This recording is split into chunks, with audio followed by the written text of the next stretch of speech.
Hello,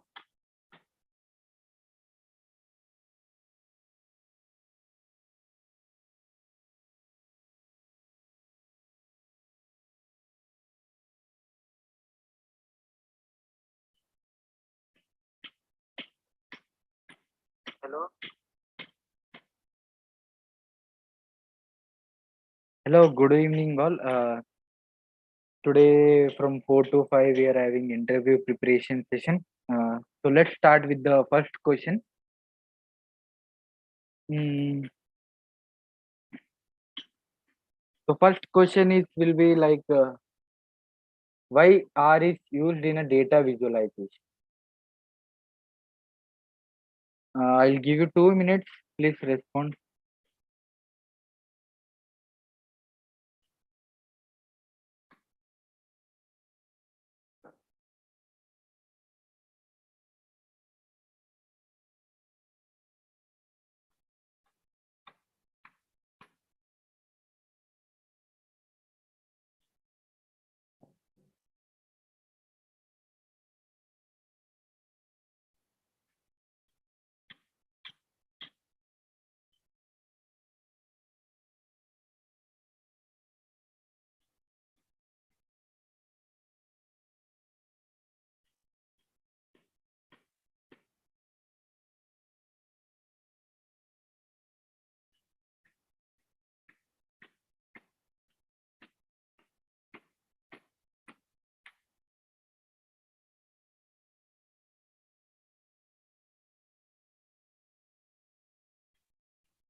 So let us proceed with the answer. Why R is used in a data visualization. Actually, R is used in a data visualization because it has many inbuilt functions and libraries that helps in a data visualization. These libraries include something like ggplot2, leaflet, lattice, etc. R helps in a exploratory data analysis as well as a feature engineering. Using R, almost any type of graph can be created, and customizing graphics is easier in R rather than the Python. So that's why R is mostly used for data visualizations because it is very easy to do any visualizations like any coding. So IR is a primary for data visualization. Mm, So let us proceed with the another question.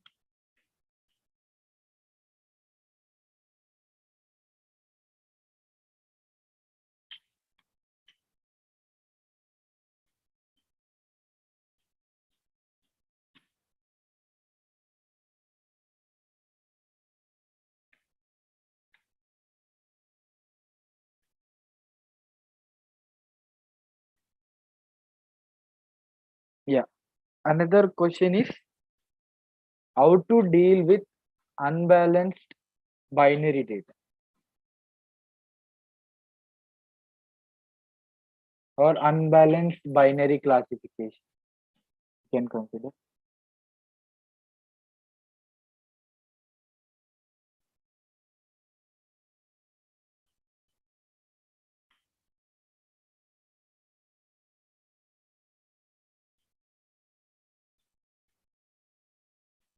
I'll give you 2 minutes.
Let us go with the answer. How to deal with the unbalanced binary data or classification. Like while doing binary classification, no? If the data set is imbalanced, the accuracy of the model can't be predicted correctly because using any R2 score.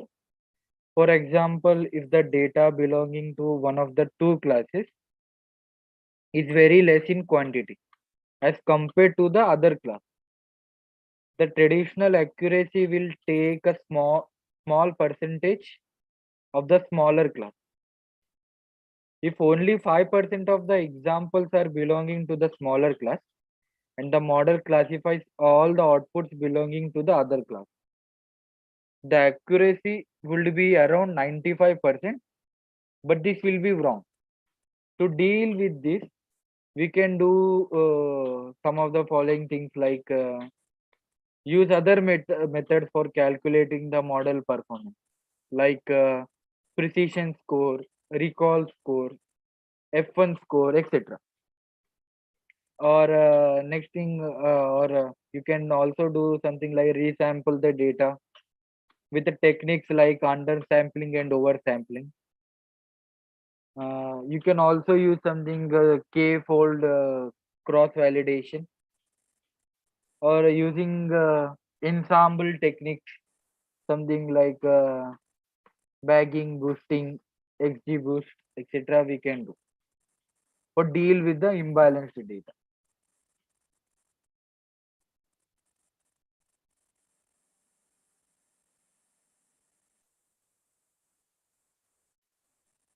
Let us go with the next question.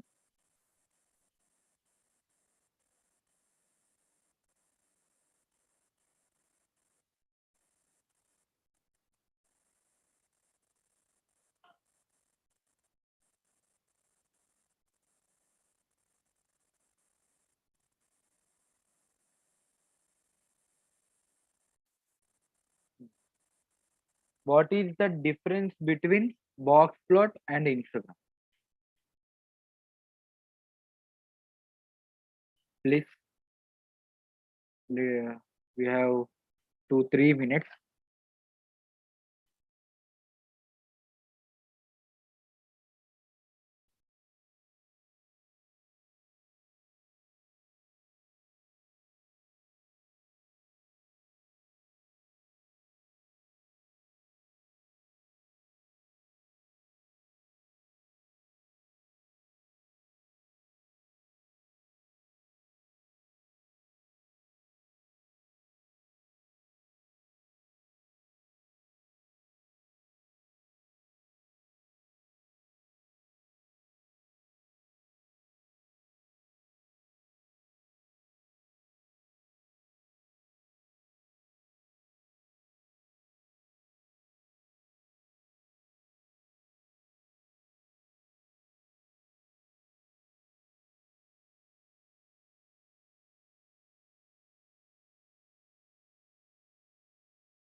Yeah, let me give the answer. Both histograms and box plots are used to visually represent the frequency of values of a certain feature. Mm, histogram is used to know the underlying probability distribution of the data, while box plot are used more to compare several data sets. Box plots have fewer details and taken up less spaces than histogram. Box plot has some it shows like percentile values like 50th percentile value, 75th percentile value, 25th percentile value. In a histogram, it actually shows the distribution of the data, how distributed the data is at what position, like it is a right skewed or a left skewed. So this is a like simple distribution of the difference between the histogram and the box plot. So let us proceed with the another question. What does NLP stands for? Difference between histogram.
So question was, what does NLP stands for? NLP stands for Natural Language Processing. It is a study of programming computers to learn large amount of textual data. Example of NLP include tokenization, stop words, removal stemming, sentiment analysis, etc. So actually NLP works on mainly on textual data, text data, or we can say string data. So let us proceed with another question. Why do we use summary function in a Python or in a R language?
Okay, let me give the answer. Like our question was, why do we use summary function in Python or in R?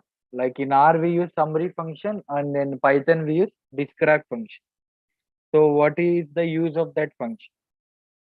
The summary function or describe function are used to give the summary of all the numeric values in a data frame. Example, uh, the describe function can be used to provide the summary of all the data values in a Python. Column names dot describe will give you the following values of the all numeric data in the column, like count, mean, standard deviation, minimum number, minimum value, maximum value, 25th percentile value, 50th percentile value, 75th percentile value. So these are all for getting all the information about the features like or the variables. We use summary function. So let us go with the another question. Now, what is the difference between error and residual error?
Okay, so our question was the what is the difference between error and the residual error?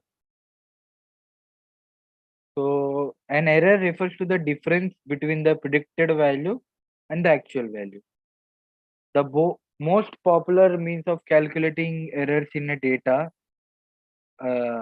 signs are mean absolute error, mean squared error, root mean squared error, while residuals is a difference between group of values observed and their arithmetical mean. An error is a generally unobservable, while residual error can be visualized on a graph. Error represents how observed data differs from the actual population, while residuals represent the way observed data differs from the sample population of the data. So this is the like very basic difference between error and the residual error. So till now, if you have any doubt, you can ask in a chat window, or else we can proceed with the next question.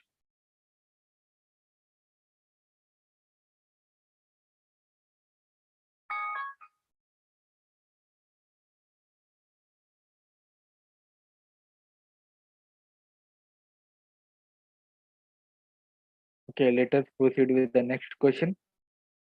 So now the question is, what is the difference between normalization and standardization?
So our question was, what is the difference between normalization and standardization?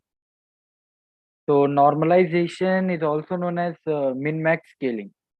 Is a technique where all the data values are converted such that they lie between 0 and 1. 0 for the minimum and 1 for the maximum. And in between every data comes. And where standardization refers to the converting our data such that the data is normal distribution with its mean as 0 and the standard deviation as 1.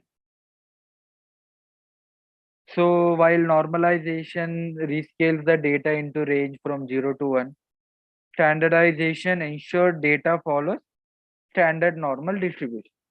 This is a like a very basic difference between the standardization normalization. So let us proceed with the another question. What is the difference between point estimation and confidence interval?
Okay, our question was, what is the difference between point estimation and confidence interval?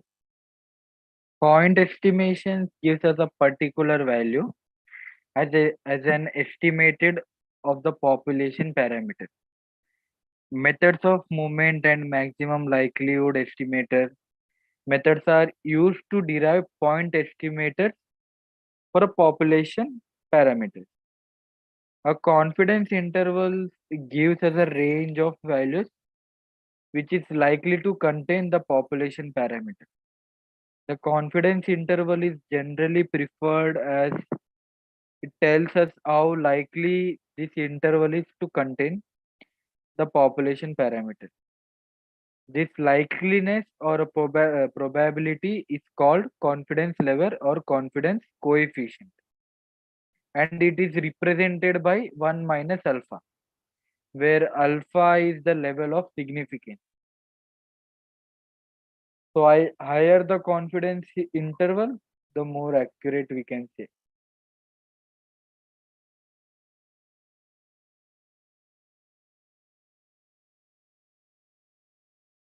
So, let us proceed with another question. What do you mean by normal distribution?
So our question was, what do you mean by normal distribution? So data is usually distributed in a different ways, like a bias to the left or a bias to the right, or it can all be jumbled. However, there are chances that data distributed around the central value without any bias or left or right, and reaches the normal distribution in the form of bell curve. What do you mean by bell curve? So it looks something like this. So this is a bell curve. So it follows this pattern. If it is comes showing something like bell curve, so we can assume that this is a normal distributed data.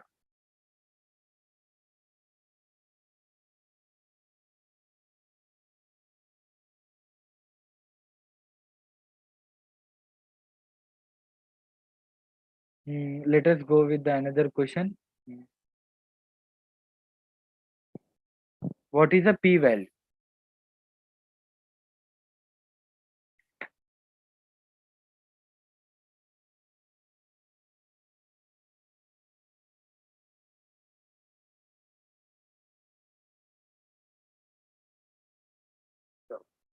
neutral value.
Okay, our question was, what is the p-value?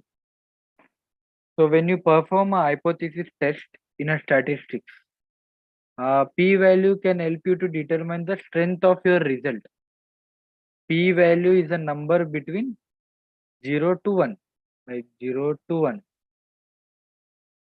And based on the value, it will denote the strength of the result. The claim which is on trial called null hypothesis. What is how we denote null hypothesis? Like this, null hypothesis. Low p-value which is smaller than or equal to 0.05 indicates strength against the null hypothesis, which means we can reject the null hypothesis. High p-value, that is greater than equal to 0.05, not equal to, like greater than 0.05, indicates strength for the null hypothesis, which means we can accept the null hypothesis. P-value of 0.05 indicates the hypothesis could go either way. To put it in another way, high p-value, your data are likely with a true null. Low p-value, your data are like unlikely with a true null. Like we should consider like in a like any regression model, machine learning model. Lower the p-value, better the model it is. Like better the features they are used. Like it is giving me highly confidence interval.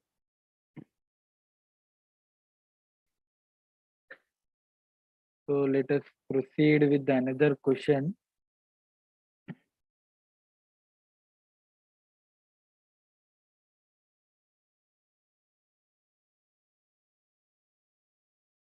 So in a while building the model, how to combat overfitting and underfitting.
Yeah, our question was how to combat overfitting and underfitting.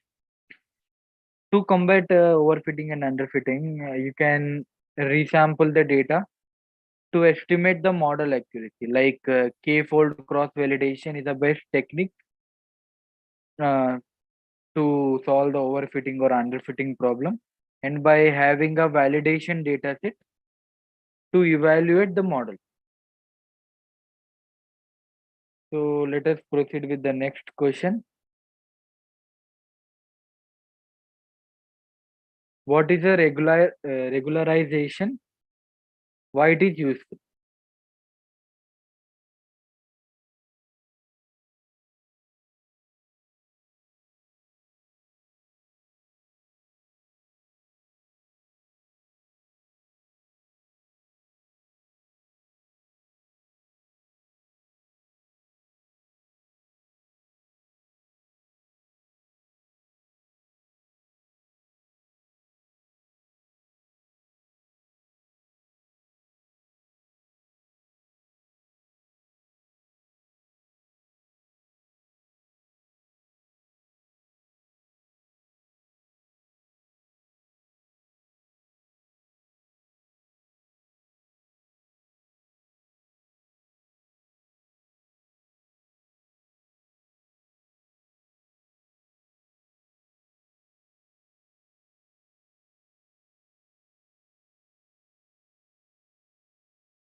So our question was what is regularization and why it is useful?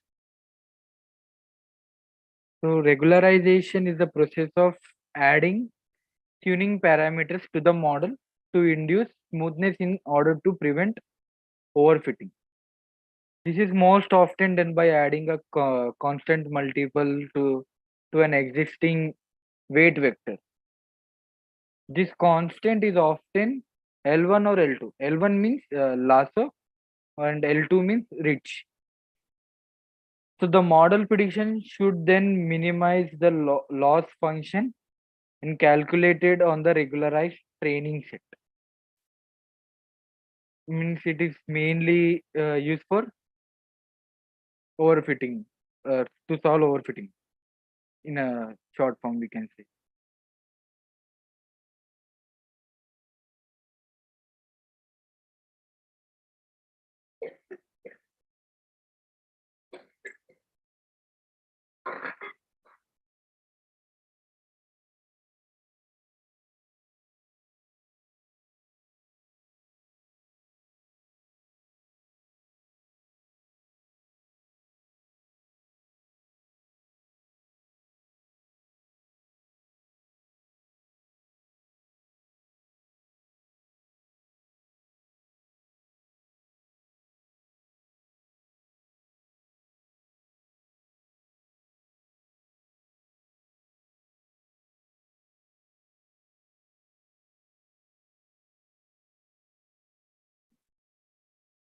So let us know, this question is like what is the machine learning? What is the main meaning of the machine learning?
Our question was, what is machine learning?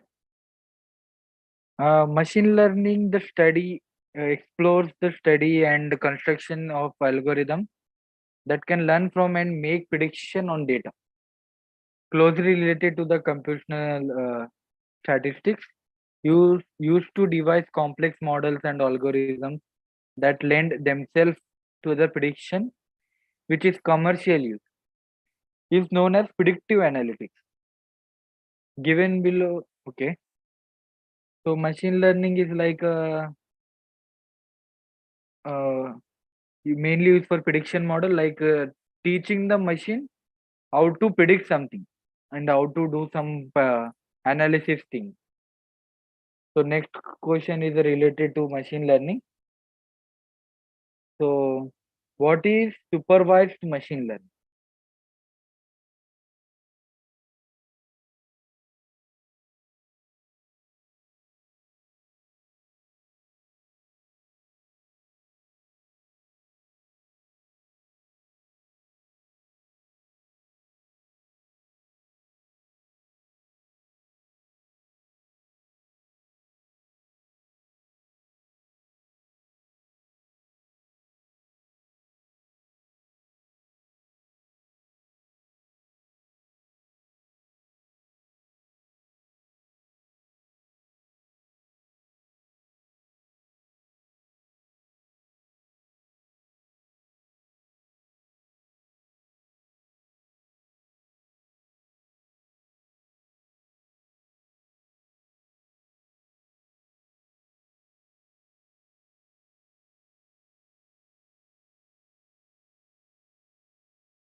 Yeah, our question was, what is a supervised machine learning?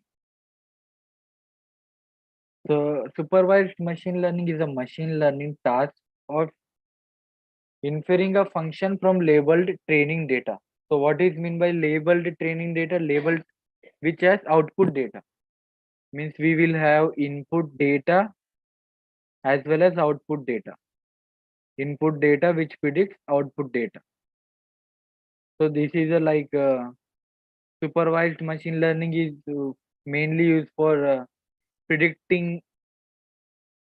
So what are the examples of supervised machine learning? It uses like both classification and regression. So what is mean by classification? Classification used when the output data is in a class, or we can say in a discrete, or regression is used when the output data is in a continuous. So what are the examples of the supervised machine learning? Mm, like support vector machine, uh, knife-based classifier, decision trees, KNN classifier, etc. are the supervised machine learning. So now will be the same question like what is a unsupervised machine learning?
Our question was what is the unsupervised machine learning? Unsupervised machine learning is a type of machine learning algorithm used to draw inferences from the data set containing of input data only without a labeled data. Means there is no output data in unsupervised machine learning. And algorithms which are used here, something like clustering uh, and then network analysis and recommendation engine, association rules. So these are all comes under the unsupervised machine learning.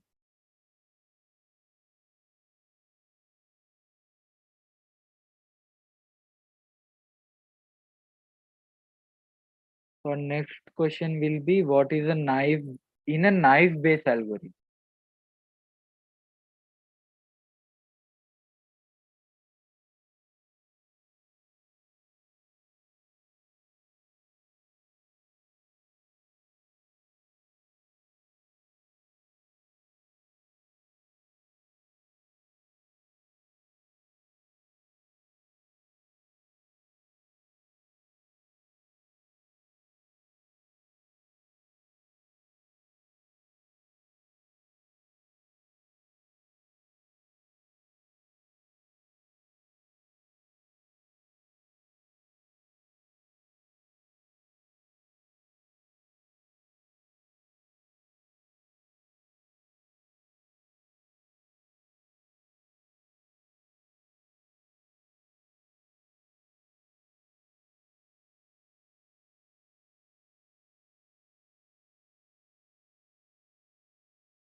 Our question was what is a knife in knife based algorithm?